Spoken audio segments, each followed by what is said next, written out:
23 फरवरी 2026। पेपे meme Kine को detail में देखते हैं कि पेपे मीम काइन का नेक्स्ट मूव क्या और पेपे मीम काइन का फ्यूचर क्या है। डिटेल में जाने से पहले चैनल पे नहीं है तो चैनल को लाजमी सब्सक्राइब कर लेना है। पेपे मीम काइन इस टाइम हमारे पास बिटगेट एक्सचेंज की टॉप सर्चिज में 18 नंबर पे आ रहा है। 0.504 थाउजेंड के लगभग जो है पेपे मीम काइन की इस टाइम मार्केट में प्राइस चल रही है।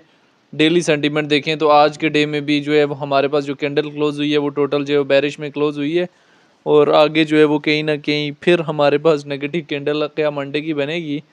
देखिए पेपे काइन अगर हमारे पास 0.503 थाउजेंड के लगभग तक भी ड्रॉप आउट होता है तो कोई टेंशन परेशानी वाली बात नहीं है, बल्कि किसी ना किसी हद तक जो है वो एक बाइंग अपॉर्चुनिटी जो है वो हो सकती है। वीकली सेंटीमेंट पे भी देखें तो पेपे काइन ने रिसेंटली जो पिछले वीक में एक बुलिश सेंटीमेंट जो है दिया था, जिसमें हमारे पास पेपे काइन जो है 0.505 थाउजेंड के लगभग गया था। और अभी पेपे काइन का ये वीक भी जो है वो हमारे पास बैरिश में क्लोज हुआ है और अगला वीक भी जो है पेपे काइन का अगेन जो है कहीं ना कहीं बैरिश में क्लोज हो सकता है, जिसमें हमारे पास 3400 3200 के लगभग की जो है पेपे काइन जो है डिप भी दे सकता है। और बीटीसी का ये वीक भी हमारे पास टोटली जो है वो बैरिश में क्लोज हुआ है और टोटली जो है वो डाउनवर्ड ट्रेंड में ही क्लोज हुआ है। और अभी कहीं ना कहीं डाउनवर्ड ट्रेंड में अभी लग रहा है कि वीकली कहीं ये हैमर कैंडल बनी है और ये वीक जो है पॉजिटिव देगा, क्योंकि अभी जो है वो कैंडल किसी न किसी हद तक जो है वो स्टेबलाइजेशन की शो हो रही है। तो बहरहाल पेपे काइन की अगर देखें तो पेपे काइन की हैमर कैंडल नहीं बनी, बल्कि पेपे काइन का ट्रेंड ही जो है अभी तक किसी न किसी हद तक जो है डाउनवर्ड है।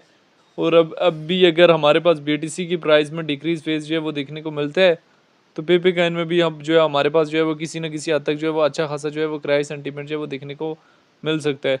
तो ये सारी सिचुएशन है रिलेटेड टू पेपे काइन जो मैंने कहीं ना कहीं शेयर करने की ट्राई की है। पेपे काइन आने वाले टाइम में रिकवरी फेज जो है 3 से 4 मंथ में देने की कैपेसिटी जो है वो पूरी अपने अंदर रखता भी है, लेकिन उससे पहले जो है 0.502 थाउजेंड से 3000 के लगभग का भी एक ड्रॉप आउट जो है वो माइंड में होना चाहिए। ठीक है, इस टाइम है मार्केट हमारे पास दिसंबर 2024 में पेपे काइन की 0.4028 से रिजेक्ट हुआ था। मार्च में डिप दी थी, मार्च से मई तक हमारे पास 0.4016 के लगभग गया और जुलाई में डिप दी। अगस्त में फिर पंप अप करके हमारे पास 14,000 के लगभग गया और अगस्त के बाद हमारे पास फिर पे जो है पेपे काइन में क्रैश से क्रैश सेंटीमेंट जो है वो कितना देखने को मिला 2700 के लगभग। फिर थोड़े बहुत रिकवरी करने की ट्राई की, फिर हमारे पास डिप से डिप फिर पंप अप जो है किया, अपने रेजिस्टेंस एरिया 7200 के रेंज में तक पहुंचा और फिर हमारे पास क्रैश करते करते काफ़ी ज़्यादा जो है पेपे मीम काइन जो है वो डाउनवर्ड जो है पहुंच चुका है।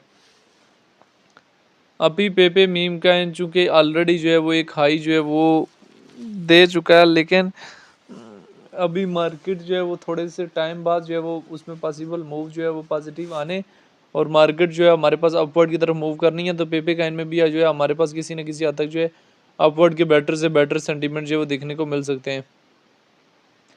पेपे काइन की अगर हम यहाँ से डिटेल में आ जाएं तो रैंकिंग में 40 नंबर पे है। मार्केट का 1.67 बिलियन है। ऑल टाइम हाई दिसंबर 2024 में लगाया और ऑल टाइम लो 2023 में लगाया। इथेरियम की ब्लॉकचेन काइन है, सर्कुलेशन सप्लाई जो ट्रिलियन है, मौजूदा सर्कुलेशन रेट से 100% के लगभग है।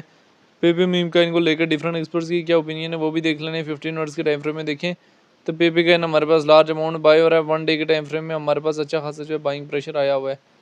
अभी पेपे मीम काइन आने वाले टाइम में फुल रिकवरी देने की कैपेसिटी जो अपने अंदर रखता है।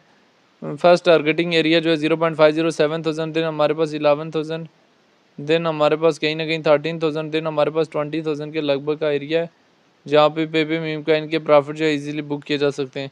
तो ये सारी सिचुएशन थी रिलेटेड टू पेपे काइन जो कहीं ना कहीं आप लोगों के सामने शेयर करने की ट्राई की है। बाकी पेपे मीम काइन को लेके जो है आपकी अपनी क्या राय है कमेंट में लाजिम तन है।